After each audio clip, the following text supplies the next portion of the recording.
उत्तर प्रदेश में समाजवादी पार्टी के कई सदस्यों की सदस्यता इन्होंने बीजेपी के लोगों ने ली है। आज कांग्रेस के पार्टी के सबसे बड़े नेता की सदस्यता गई है। और अगर हम इसी तरह देखेंगे, अगर ऐसे मुकदमे देखेंगे तो बीजेपी वालों की तो कईयों की सदस्यता नहीं बचेगी। जो भाषा या जिस तरह के उनके स्टेटमेंट्स हैं, अगर उन पर सच्ची कार्रवाई हो जाए तो बहुत सारे भारतीय जनता पार्टी के सदस्यों की भी सदस्यता चली जाएगी। ये जानबूझ करके जो असली मुद्दे हैं, महंगाई, बेरोजगारी और इनके ही मित्र उद्योगपति जिन्होंने पैसा भारत का डुबाया है, उन पर ये बहस नहीं करना चाहते। उनसे ध्यान हटाने के लिए ये कांग्रेस पार्टी के नेता के साथ हुआ है, समाजवादियों के साथ पहले हुआ। ऑटो रिक्शा वाला मेरे को कहता है जी आजकल व्हाट्सएप भेजने में डर लगता है। मैं कहा क्यों? कहता कभी गिरफ्तार ना कर ले। पूरे देश में क्या डरा के रखा हो यार तुम लोगों ने, क्या हाल बना दिया देश का तुम लोगों ने। इसी के लिए आजादी की लड़ाई लड़ी थी। और अभी राहुल गांधी की सदस्यता तुम लोगों ने समाप्त कर दी। राहुल गांधी की सदस्यता समाप्त कर दी इन लोगों ने। डरते हो यार तुम लोग, तो बहुत डरपोक निकले। भारत के इतिहास में सबसे भ्रष्ट प्रधानमंत्री अगर कोई हुआ है, सबसे भ्रष्ट प्रधानमंत्री अगर कोई हुआ है, भारत के इतिहास में सबसे भ्रष्ट,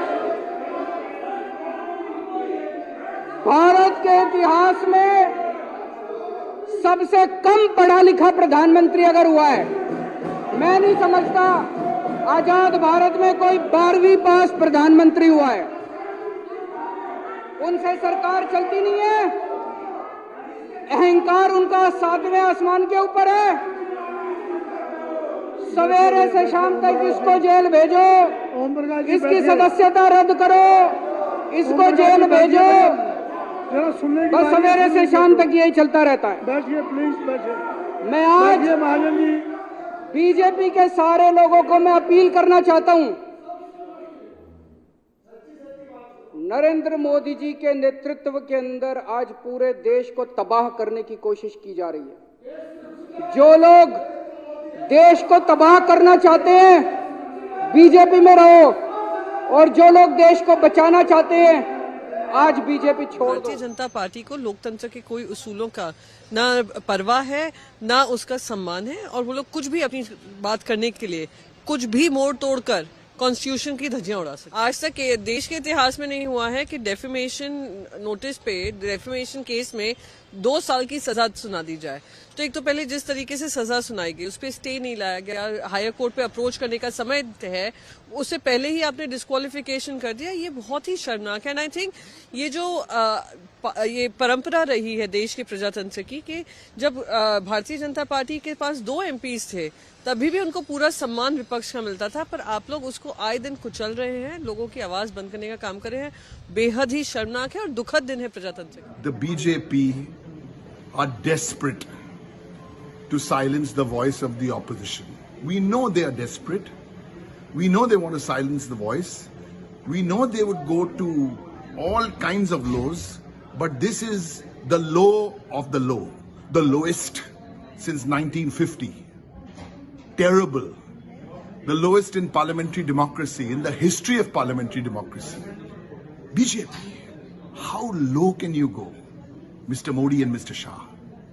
BJP, shame on शर्मनाक है, दुर्भाग्यपूर्ण है, और मैं समझता हूं संसदीय लोकतंत्र के इतिहास में इससे बड़ा काला धब्बा कुछ नहीं। जिस तीव्रता से ये निर्णय लिया गया, जिसके पीछे आधारहीन तथ्य और तर्क रहे हैं। कल ही तेजस्वी जी ने, डिप्टी सीएम हमारे दल के, उन्होंने कहा था कि विपक्ष के दलों को अब ये सोच लेना है कि लड़ाई का तरीका क्या होना चाहिए। और आज देखिए, जो राहुल जी ने कैम्ब्रिज में कहा डेमोक्रेसी के पर संकट के बाद, आपने तस्दीक कर दी। आपके मनसा वाचा कर्मणा में डेमोक्रेसी के लिए कोई रिस्पेक्ट नहीं है। और मैं समझता हूं कि सभी दलों को अब यह तय करना होगा, नागरिक समाज के साथ मिल करके, लोगों के साथ मिल करके, कि इस तानाशाही मनोवृत्ति को जमींदोज करना होगा। अन्यथा हिंदुस्तान का जो 75वें वर्ष आजादी में जो नुकसान हो रहा है ना, उसकी भरपाई कतई संभव नहीं होगी। ये सिर्फ राहुल गांधी की लोकसभा सदस्यता रद्द नहीं हुई है, लोकतंत्र मृत घोषित हुआ। सूरत की एक मान्यवर अदालत ने भारत की कानून व्यवस्था को बरकरार किया, भारत की न्यायपालिका की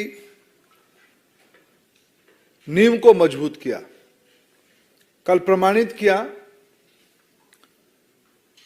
भारत की कानून व्यवस्था, भारत की प्रजातांत्रिक पद्धति में कोई ऊपर नहीं। क्या वो सच में उनकी पार्टी उनकी सदस्यता को लेकर चिंतित था क्या?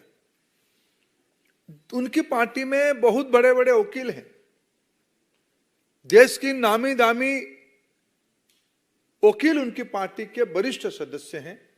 जब एक सदस्य ने कह ही दिया था कल सजाई घोषणा होते ही सदस्यता जाएगी। आप कुछ दिन पहले आप लोगों के माध्यम से देश देखा है, पवन खेरा जी की वारंट के चंद घंटों में बाद, 1-2 घंटे के बाद वो कोर्ट की दरवाजा खटखटाए, कोर्ट से रिलीफ लेके गए। उनको कौन मना किया था पिछले 24 घंटे में कोर्ट जाने के लिए? 30 दिन उनको मोहलत नहीं था। 30 दिन के अंदर अपील कर सकते हो, जाने वो अपना कानून जाने, अपना न्याय वकीलों को परामर्श करे, जो करना है करे।